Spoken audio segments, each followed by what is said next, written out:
And welcome back to another weekly announcement video. This week, let's just get to it. This week, if you aren't aware, Aetherdrift has been released on Arena.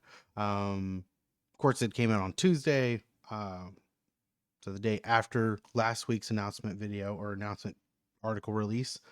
So it is official. Aetherdrift is out. So if you haven't already popped onto Arena, check out the new cards and get your 3 free packs in your mailbox and all that good stuff. Well, here's your notification, let you know that's out. Have fun, get in there. Moving on, Arena Direct is back. So if you enjoy getting physical cards of Magic, Arena Direct, it's gonna be this weekend. Forget you pay. I don't remember how much it was, but you pay to get in. It's gems only, no coins. Gems only. You go in, play sealed. So this event is going to be sealed. Best of 1 matches, and if you win out, which I believe it's 6 wins. Sorry, 6 wins. If you win out with 6 wins, you get a pack or a collector boosters box. So you get a full box of collector booster packs if you win out. It's a high risk, high reward. So it's a lot of gems getting thrown in, but a collector booster box is a lot of money. So I'm not a like was it an investor thing, or I don't know how you would. I don't look at the market of things, but collector boosters as a box is expensive, and also if you hold on to this and don't open it, sell it down the road, it'll be worth money. I'm sure if you look at any set that came out like a decade ago, it's not $100 anymore, right? It's not $89.99 anymore. It's a good amount of money. So that's cool to do as well, right? And that's it. Arena Direct. If you're into that, here you go. This weekend, sealed, best of 1. Moving on. Sorry, I'm just moving on. Aetherdrift Cosmetics. So as you can see down here, if you're hearing this only, basically it shows you what it's available in. So in physical copy, it tells you like, oh look, this fancy art of Ketramos is going to be in play boosters, also collector boosters, bundles, finish line bundle, pre-release pack, and then on Arena it's a card style. So it lets you kind of know where to get this art card, so for us on Arena, it's just going to be a card style that we'll be getting. It may cost us some coins, some gems, and we may be able to get rewarded the card style somewhere. But for sure, it's going to be a card style. It won't be something that you'll be pulling in a pack for us online. And then, of course, here on the article, we'll tell you other things that you can purchase as well, or what other arts you can get. Aetherdrift apparently had some broken stuff when it got released, so Wizards or Arena is going to be shutting down tomorrow for a little bit just to fix some stuff. Apparently, start your engines wasn't showing up correctly in non-English languages. Apparently, putting ability counters on a creature during a match negatively impact your count on it achievement progress. I had no idea.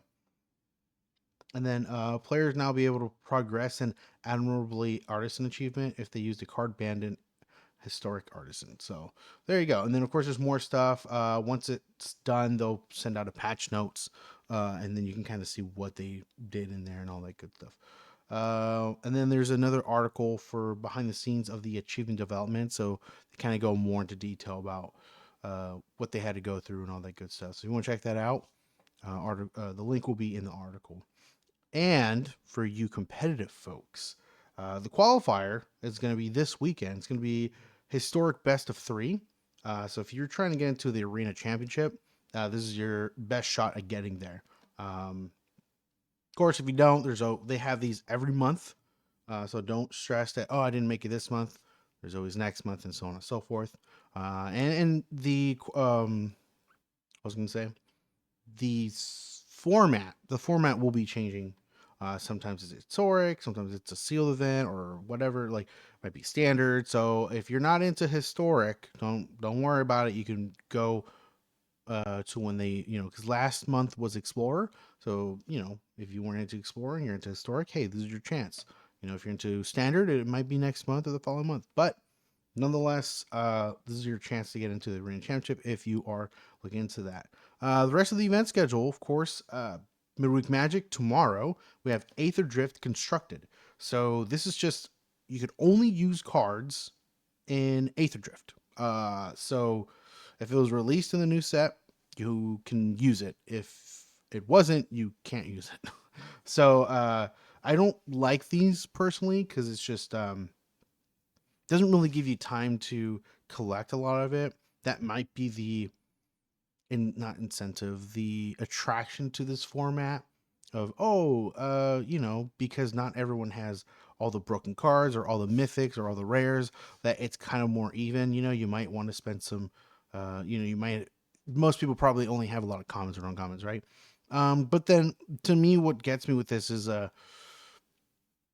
people who do have like a bunch of wild cards will have the upper hand because they're using them, right? And because of that, it's forcing people who don't have a lot of wild cards to use their wild cards on an event like this, right? At least feel like they have to use their wild cards. You don't have to. That's a side note, but it just has that incentive, like, oh, I need to get a 4 of this rare so I can get a really good deck going, right? Um, like for me, I don't play standard, so I'm not really worried about getting like all the rares and mythics and all the cards available um, for the new set because I play mostly Brawl and Explorer, right? Those are my two formats. I messed around Timeless for a bit, but I kind of got out of it. But yeah, Brawl and Explorer are the two formats that I play. And I don't really spend my wild cards on cards very often unless they're an upgrade on a deck that I've been using or have been working on. So and then with Brawl, right? Like it's kind of hard to really need to spend wild cards on cards in Brawl because like am I really gonna spend a rare or mythic on a card that's probably slightly better, for my deck? So there's that real balance of like, do I want to, do I not, right? So that's why there's my why I don't like this. It just forces people to be like, I'm going to use a wild card, and then you kind of get stuck of like, oh, I don't have wild cards anymore for something else I want to do. But going to that side point of you don't need to use wild cards for this set or for these events because it's just midweek magic. It's literally just 2 days, so just build what you can and play. Uh, I I I what do I always say? Your opponent is going to be most likely in the same boat, not having a lot of the best cards. So you might get a win. Some players, if they don't get the right opening hand, they concede, so they don't even play the match. Some people just quit. There's a lot of things that would be why you would be able to get what's the word? Get the win, right? So highly suggest do not spend wild cards on this event. Please save your wild cards for cards you want to play with, for decks you want to play with. Okay. Moving on to next week, we have Standard Popper. I have my 2 cents about this. I love Popper. Standard Popper, I'm a little concerned about, just because, well, you're limited, right? To Historic Popper is really fun because you have access to all common cards available, right? Standard Popper, you're really restricted. Don't know. Haven't really sat down and tried to build the deck yet, so I might do that this week just to kind of see, well, what do I have access to?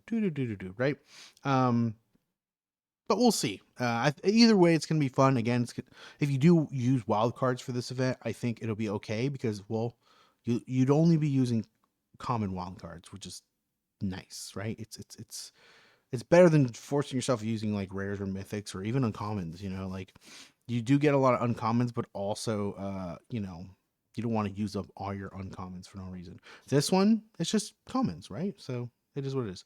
After that, it's Into the Future. Those are pre-constructed decks, so you don't have to worry about deck building. Just pick a deck and play it and have fun. After that, it's Slow Start. There's not a lot of information. I checked the midweek magic events, and this one is new, and there's not any information on it yet. So as soon as they're probably next week, we'll get some info on it, and we'll go from there and see what all the hubbub is about that. Of course, currently our quick draft is Outlaws of Thunder Junction. And then next, on February 25th, we'll be getting Aetherdrift quick drafts. Of course, we got the Historic Metagame Challenge, which we talked about. And then we got Alchemy coming out next month on the 4th. And then they'll be releasing Aetherdrift Premier Draft. And then, of course, we talked about the qualifiers. We said it's going to be on the 21st, so this Friday. And then the actual qualifier weekend is going to be the 22nd and 23rd. Again, format is historic.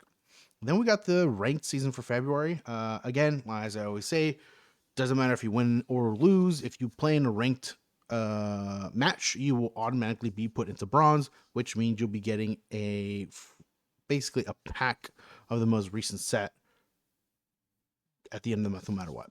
So just play a match. You know, I always suggest playing in ranked until you get into silver, because if you lose, you don't rank down. You can only rank up when you're in bronze. So you just keep playing. It's fine if you lose, but if you get a win and then you eventually go into silver, you're just earning half a pack, which is 500 gold. So it's when it comes to free to play and people who are trying to get the most out of the economy as possible, there's that little trick right there that that you can do. So ranked. Of course, the if you do want to get the card styles, you have to go higher, right? So like if you want the uncommon card style, which is Spell Pierce, which is nice, classic card, you have to be at minimum gold. And if you want the rare, which is the district mascot, it's a corgi, you need to be at least in platinum. So if you want both of those, you have to be in platinum. If you only care about the Spell Pierce, the highest you need to go is gold. Of course, as you go up in rank, you'll be getting more packs, and they don't give you more gold. They just in gold, in the gold ranking, you get 1,000 gold, and then it just stays at 1,000 gold all the way up to mythic. There's no increase in gold, so it's just giving you extra packs and some card styles. I think the ranking rewards are kind of meh. Not really worth, like, oh, let me like grind into mythic. It's like, well, it's really worth it. I mean, 5 Aetherdrift packs, 1,000 gold, Spell Pierce, and District Mascot card styles. Like, yeah, it's a lot of grinding. It's a lot of time investing into the game. So, to me personally, not. That's why I always say, just play bronze, and if you can get into silver, cool. If not, just you get a pack. All right, well, those are the announcements this week. Let me know if there's anything that popped out to you, or if there's something that they are not talking about. That's something that maybe, like, to me, like they talked a little bit of the achievements, but I feel like the achievements were a little lackluster personally. I wish they had better rewards. Well, maybe not better rewards, but actual economy rewards, like some gold, maybe some wild cards, or random individual card rewards, ICRs, where it's just a random uncommon, or whatever. I think that would be cool. And that's it. Well, thank you. If you enjoy the video, please leave a like. If you enjoy the video, or if you enjoy me, consider subscribing. And I'll catch everyone next time. Bye bye.